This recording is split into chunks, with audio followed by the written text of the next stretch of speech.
రాధా గాయత్రి తల్లిదండ్రులు ఈరోజు Visakha city police commissioner కలిశారు.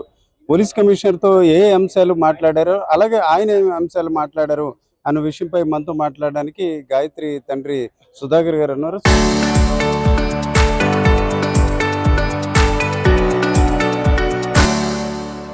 సుధాకర్ గారు, పదే పదే మీతో మాట్లాడించడం కూడా కొంత ఇబ్బందే, కానీ తప్పని పరిస్థితి. ఆ అమ్మాయి మరణ రహస్యం తెలిసేంత వరకు మీతో మేము మాట్లాడతాం. మీకు కూడా అదే ఆశిస్తున్నారు. ఇప్పుడు పోలీస్ కమిషనర్ కలిశారు కదా, ఏ ఏ అంశాలు ఆయనకి చెప్పడం జరిగింది? పోలీస్ కమిషనర్ కలిశానండి శంకుభద్ర బాక్షి గారిని. ఆయన మాకు పూర్తి నమ్మకం ఇచ్చారండి. ఆయన మా కేసు పూరా స్టడీ చేశారు. ఎక్కడెక్కడ తప్పులు జరిగాయో అన్ని స్టడీ చేశారు ఆయన. కనుక నాకు పూర్తి నమ్మకం కలుగుతుందండి కేసు విషయంలో. ఆయన పూర్తి సహాయ సహకారాలు అందిస్తున్నారు, మాకు పూర్తి మద్దతు ఇస్తున్నారు, అన్ని చేశారు ఆయన. దానివల్ల నాకేంటంటే పూర్తిగా న్యాయం జరుగుతుందని నేను చేస్తున్నాను. ఓకే, ఆయన ఒక ఐపీఎస్ ముందు ఒక డాక్టర్ ఎంబీబీఎస్ మీకు తెలిసే ఉంటుంది. మీరు చెప్పినప్పుడు ఈ టెక్నికల్ ఇష్యూస్ ఏమైనా, అంటే ఒక ఆమె మరణం అట్లాంటి అంశాల మీద ఏమైనా మీరు చెప్పడం జరిగింది? ఆయన ఎందుకు ఆయన మేము చెప్పక్కర్లేదు. ఆయన మా అన్ని రిపోర్ట్లు ఇచ్చాం, పంచనామా రిపోర్ట్లు ఇవి ఇచ్చాం. అందులో సగం చదివిన తర్వాత ఆయన ఆశ్చర్యపోయారు.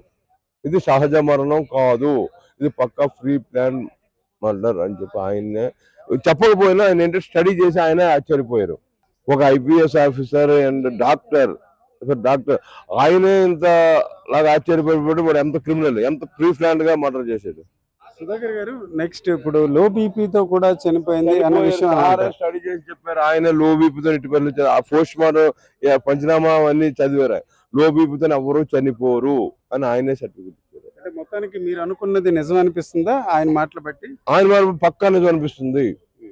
సార్, నెక్స్ట్ నిన్న మీ మామిడిపల్లిలో కొంత హడావుడి అయిందట, మీరు కిడ్నాప్ చేశారని కొంత రూమర్స్ వచ్చాయి. నిజంగా వాళ్ళ తల్లిదండ్రులు కిడ్నాప్ చేసిన అంత అవసరం ఉందా? అట్లాగే అలాంటిది ఏమైనా జరిగిందా? మీరు కాకపోయినా మీ గ్రామస్తులైనా? ఎవరు కిడ్నాప్ చేయలేదండి, ఇది ఒక డ్రామా. కిడ్నాప్ చేసేరు అని డ్రామా క్రియేట్ చేశాడు వాడు. ఎలాగా? మా సాంప్రదాయాల ప్రకారం అయితే మా అమ్మాయి ఊర్లోనే అంత్యక్రియలు చేశాము, చేసిన తర్వాత తక్కిన కార్యక్రమాలు ఎక్కడ చేయొచ్చు. వాళ్ళు ఏంటంటే అక్కడి నుంచే మూవ్ అవ్వాలి. ఎక్కడికైనా బయటకు వెళ్తే మేము మా సంప్రదాయం వాళ్ళ బట్టలు పెట్టాలి, ఇది చేయాలి, అది చేయాలి. అక్కడి నుంచి మా ఇంటి దగ్గర మూవ్ అవ్వాలి. ఎక్కడైతే వాళ్ళు అంత్యక్రియలు చేసేసారో అక్కడి నుంచే వాళ్ళు మూవ్ అవ్వాలి. ఆ ఉద్దేశంతో మేము పెట్టుకుని వాళ్ళు కిడ్నాప్ చేయడం వెళ్తే భాగ్యం వస్తుందని ముసలిని. వాడు క్రిమినల్ కాబట్టి వాళ్ళ అమ్మగారు ఫోన్ చేసి ఇలా మావయ్య గారు అక్కడ తీసుకెళ్తున్నారు, ఎక్కడ తీసుకెళ్తున్నాను కానీ వాడు ఊహించుకున్నాడు. ఏదో ఊహించుకుని వాడు కంప్లైంట్లు ఇవ్వడం, 2 జిల్లాల పోలీసులు అలర్ట్ చేసిన వాడు ఎంత క్రిమినల్ అండి. అంటే మీకు అనిపించిందా ఏంటి ఇంత సీరియస్ అలర్ట్ అయ్యారు? నిజానికి మా అమ్మాయి చనిపోతే ఇన్ని రోజులు, అంటే ఆల్మోస్ట్ మీరు ఒక 10 రోజుల నుంచి పోలీస్ స్టేషన్ తిరుగుతున్నారు. అంటే పోలీసులు అంత రియాక్ట్ అవ్వనప్పుడు ఆ ఇష్యూ మీద ఎందుకు అంత త్వరగా రియాక్ట్ అయ్యారంటారు? రియాక్ట్ అవ్వలేదు, రియాక్ట్ కాదు. దీన్ని వాడు 2 జిల్లాల పోలీసులు అలర్ పెట్టాడు. ఒకళ్ళ మన సిపి గారికి శంకుభద్ర బాక్షి గారిని రాత్రి అంతా ఆయనే చెప్పాడు. ఆయన నోడుతుంది నన్నే వాడు చాలా టార్చర్ పెట్టాడు అంటే వాడు ఎంత క్రిమినల్ ఆలోచించలేదు. శంకుభద్ర బాక్షి గారికి, విజయనగరం ఎస్పీ గారికి, ఎన్నో పోలీస్ స్టేషన్లకి వాడికి దొరికిన పోలీసులు లాయర్లు పెట్టుకుని లాయర్ ఏ సలహా ఇస్తే ఆ సలహా పిచ్చుకోకలా ప్రవర్తించాడు. సార్, ఓవరాల్ ఇప్పుడు శ్రీచరణ్ కానీ వాళ్ళ పేరెంట్స్ ఎక్కడ ఉన్నట్టు అనిపిస్తుంది? నెక్స్ట్ స్టేజ్ ఇప్పుడు మీరు ఆల్మోస్ట్ అందరు అధికారులు, అంటే ఉత్తరాంచల్లో డీజీపీని, వైజాగ్ సిపిని ఇట్లా కలిసారు. నెక్స్ట్ స్టెప్ ఏంటి? ఇంకా వెయిటింగ్ చేస్తున్నారా పోస్ట్ మార్టం రిపోర్ట్ కోసం? వెయిటింగ్ ఏం లేదండి, ఇందులో వెయిటింగ్ చేస్తాం, తప్పకుండా చెయ్యాలి కదా. ఇప్పుడు ఏంటంటే పోస్ట్ మార్టం ఇప్పుడు సార్ చెప్పిన విషయాన్ని బట్టి చూస్తే మన సిపి గారు 100% మీకు న్యాయం జరుగుతుందని చెప్పారు. ఎందుకంటే ఆయన అన్ని స్టడీ చేయాలి. ఆయన డాక్టర్, ఆయనకి అన్ని తెలుసు ఎలా జరిగింది ఏమిటని. ఈ కేసు తప్పుదో పట్టించే ఆస్కారం లేదు ఎక్కడాను, అన్ని జరుగుతాయి. ఆయన డాక్టర్తో కూడా మాట్లాడారు, అక్కడ అన్ని జరుగుతాయి. నేను త్వరలోనే అక్కడ వెళ్తాను, వెళ్ళి నిజాలు తేల్చుకుంటాను నేను వాళ్ళతోనే. సరే, శ్రీచరణ్ మరి నిన్న చెప్పినట్టు ఇక్కడ వైజాగ్ సరౌండింగ్ ఉన్నారు, లేకపోతే వాళ్ళ పేరెంట్స్ గైడ్ చేస్తూ ఆయన ఢిల్లీ సరౌండింగ్ వెళ్ళిపోయి ఉంటాడండి. వాళ్ళ పేరెంట్స్ వాళ్ళు ఎందుకు ఇక్కడ, వాళ్ళు ఏం చేస్తాడు ఇక్కడ? ఏమో మన వైజాగ్ లెవెల్ సూసైడ్ చేసేస్తున్నాము, వైజాగ్ లెవెల్ వాళ్ళు దొరికితే ఇచ్చేసేస్తారేమో, లేదంటే ముందే ఢిల్లీ వెళ్ళిపోయి అక్కడి నుంచి ఆపరేట్ చేసేయడము. వీళ్ళని క్రిమినల్ ఏంటండి, ఇవాళ ఎక్కడ ఉంటాడు, రేపు ఎక్కడ ఉంటాడు, గంటలో వాడు ఆ వేషాలు మార్చుకుంటాడు. డబ్బు ఉందో లేదో అది మనకేం తెలుసు సార్. ఆలోచన క్రిమినల్ ఆలోచనలకు ఏంటంటే డబ్బు. అది ఇది రాధా గాయత్రి తండ్రి సుధాకర్ ఒక రకంగా పోలీస్ కమిషనర్ కలిశారు. పోలీస్ కమిషనర్ కలిసిన తర్వాత ఆయన మాటల్లో మరింత నమ్మకం పెరిగింది. తన కుమార్తె మరణ రహస్యం తెలుస్తుందన్న అభిప్రాయం వ్యక్తం చేస్తున్నారు. అదే సమయంలో చూసుకుంటే ఈ అంశంపై కొద్ది రోజులు వెయిట్ చేసి మళ్ళీ ముస్సోరీ వెళ్తాను, న్యాయం జరిగేంత వరకు కూడా తమ పోరాటం ఆపమని కూడా చెప్తున్నారు. కెమెరా పర్సన్ తిరుపతితో రామచంద్ర, ఆర్టీవీ, విశాఖపట్నం. రాధా గాయత్రి తల్లిదండ్రులు ఈరోజు విశాఖ సిటీ పోలీస్ కమిషనర్ కలిశారు. పోలీస్ కమిషనర్తో ఏ అంశాలు మాట్లాడారో, అలాగే ఆయన ఏ అంశాలు మాట్లాడారు అన్న విషయంపై మనతో మాట్లాడడానికి గాయత్రి తండ్రి సుధాకర్ గారు ఉన్నారు. సుధాకర్ గారు, పదే పదే మీతో మాట్లాడించడం కూడా కొంత ఇబ్బందే, కానీ తప్పని పరిస్థితి. ఆ అమ్మాయి మరణ రహస్యం తెలిసేంత వరకు మీతో మేము మాట్లాడతాం, మీకు కూడా అదే ఆశిస్తున్నారు. ఇప్పుడు పోలీస్ కమిషనర్ కలిశారు కదా, ఏ ఏ అంశాలు ఆయనకి చెప్పడం జరిగింది? పోలీస్ కమిషనర్ కలిశానండి, శంకుభద్ర బాక్షి గారిని. ఆయన మాకు పూర్తి నమ్మకం ఇచ్చారండి. ఆయన మా కేసు పూరా స్టడీ చేశారు. ఎక్కడెక్కడ తప్పులు జరిగాయో అన్ని స్టడీ చేశారు ఆయన. కనుక నాకు పూర్తి నమ్మకం కలుగుతుందండి కేసు విషయంలో. ఆయన పూర్తి సహాయ సహకారాలు అందిస్తున్నారు, మాకు పూర్తి మద్దతు ఇస్తున్నారు, అన్ని చేశారు ఆయన. దానివల్ల నాకేంటంటే పూర్తిగా న్యాయం జరుగుతుందని నేను చేస్తున్నాను. ఓకే, ఆయన ఒక ఐపీఎస్ ముందు ఒక డాక్టర్, ఎంబీబీఎస్, మీకు తెలిసే ఉంటుంది. మీరు చెప్పినప్పుడు ఈ టెక్నికల్ ఇష్యూస్ ఏమైనా, అంటే ఒక ఆమె మరణం అట్లాంటి అంశాల మీద ఏమైనా మీరు చెప్పడం జరిగింది? ఆయన ఎందుకు ఆయన మేము చెప్పక్కర్లేదు. ఆయన మా అన్ని రిపోర్ట్లు ఇచ్చాం, పంచనామా రిపోర్ట్లు, ఈపీఐ ఇచ్చాం. అందులో చూసి సగం చదివిన తర్వాత ఆయన ఆశ్చర్యపోయారు. ఇది సహజ మరణం కాదు, ఇది పక్కా ఫ్రీ ప్లాన్ మర్డర్ అని చెప్పి ఆయన్నే చెప్పకపోయినా ఆయన ఏంటంటే స్టడీ చేసి ఆయనే ఆశ్చర్యపోయారు.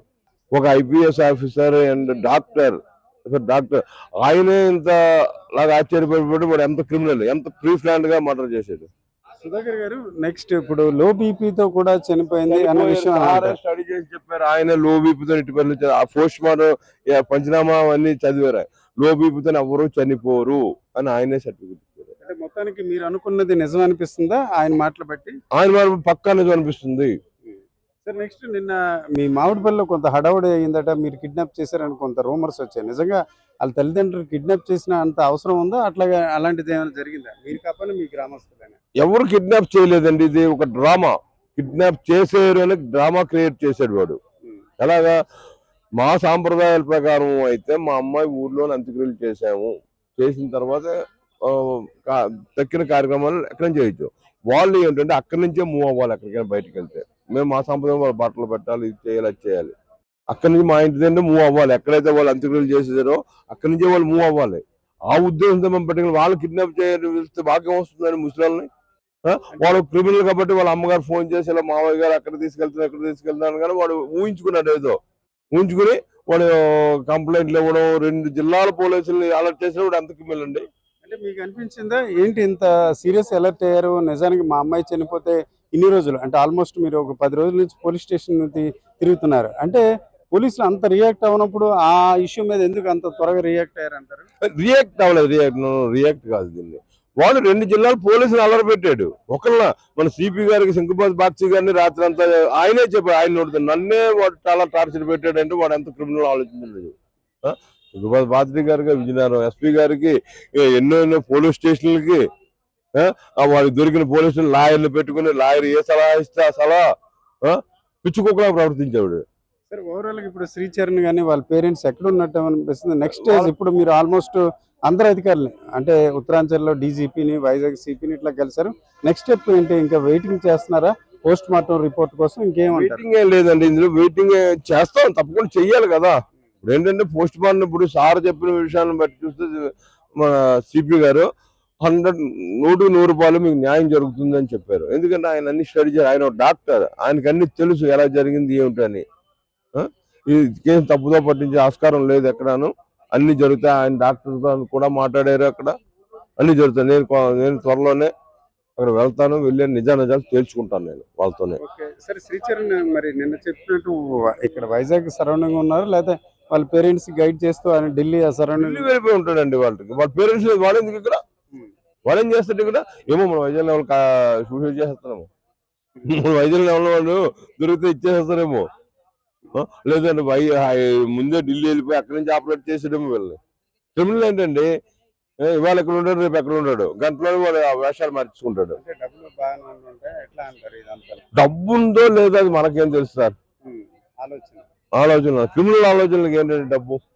అది ఇది రాధా గాయత్రి తండ్రి సుధాకర్. ఒక రకంగా పోలీస్ కమిషనర్ కలిశారు. పోలీస్ కమిషనర్ని కలిసిన తర్వాత ఆయన మాటల్లో మరింత నమ్మకం పెరిగింది. తన కుమార్తె మరణ రహస్యం తెలుస్తుందన్న అభిప్రాయం వ్యక్తం చేస్తున్నారు.